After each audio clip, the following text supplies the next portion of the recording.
జగాలను కాచే జగన్మాత అమ్మలను కన్న అమ్మ శాన పెద్దమ్మ ఆ దుర్గమ్మ.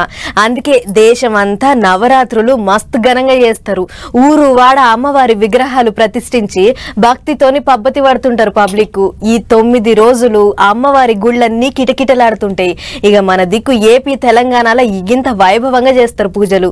ఓ దిక్కు బతుకమ్మ ఆటపాటలు, ఇంకో దిక్కు నవరాత్రులు, అటేమో ఎంకన్న బ్రహ్మోత్సవాలు. అబ్బో చూడనీకి 2 కళ్ళు సరిపోతలేవు.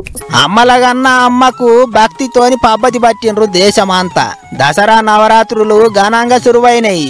ఏ గుళ్ళె చూసినా మన తల్లులు అక్క చెల్లెన్లు ఆ పెద్దమ్మకు పూజలు చేసి దీవనార్తులు తీసుకున్నారు. దుర్గమ్మ దీక్షలు పట్టిండ్రు. విజయవాడ కనక దుర్గమ్మ గుడికి పోటెత్తిండ్రు జనాలు. పొదుగాటి సందే లైన్లన్నీ కిటకిటలాడినాయి.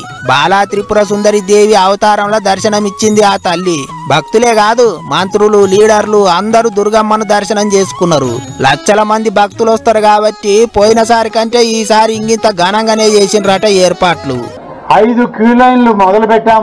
గతం కన్నా ఎక్కువ చేసి ఈ క్యూ లైన్లలో సామాన్య భక్తులకు కూడా ఎలాంటి ఇబ్బంది లేకుండా దర్శనాలు జరగాలని చెప్పి చేసిన ఒక ప్రయత్నం విజయవంతం అవుతూ ఉంది. ఇక మూలా నక్షత్రం వచ్చే 9వ తారీఖు నాడు సీఎం బాబు సారు దుర్గమ్మకు పట్టుబట్టలు సమర్పిస్తాడట. ఇగిదిట్లుంటే సౌరభ్ గౌర్ అనే ఓ వ్యాపారి అమ్మవారికి వజ్రాల కిరీటం సమర్పించిండు. సీఎం రాజేష్ అనేట ఆయన వజ్రాలతోని పొదిగిన సూర్య చంద్రుల రూపులు సమర్పించిండు. గిట్ల శక్తి కొలది దుర్గమ్మకు కానుకలు సమర్పిస్తాండ్రు భక్తులు. ఇంకో దిక్కు వరంగల్లో వెలిసిన భద్రకాళి మాత గుళ్ళె భక్తులు కిక్కిర్చిండ్రు. అమ్మ దర్శనానికి గుంపులు కూడిర్రు. అయ్యగారులు ప్రత్యేక పూజలు చేసి నవరాత్రి సంబురాలు సురువు చేసిండ్రు. అటు 7 కొండల ఎంకన్న సన్నిధిలో బ్రహ్మోత్సవాలకు అన్ని తీర్ల ఏర్పాట్లు చేసిండ్రు. శుక్రవారం స్వామివారికి సీఎం సారు పట్టుబట్టలు సమర్పిస్తాడట.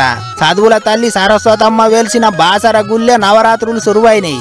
అటు దేశమంతా నవరాత్రి వేడుకలు ఘనంగా నడుస్తున్నాయి. ఎక్కడ చూసినా దర్శనాలకు లైన్లు కట్టిండ్రు జనాలు. తెలంగాణలోనైతే బతుకమ్మ సంబురాలు కూడా సురువైనాయి కాబట్టి 2వ రోజు అటుకుల బతుకమ్మకు ఆటపాటలతోని పబ్బతి పట్టిండ్రు అక్క చెల్లెండ్లు. ఏమైనా ఈ 10 రోజులు ఏ వాడలు చూసినా ఏ ఊర్లే చూసినా మస్తు కలకలలాడుతుంటది.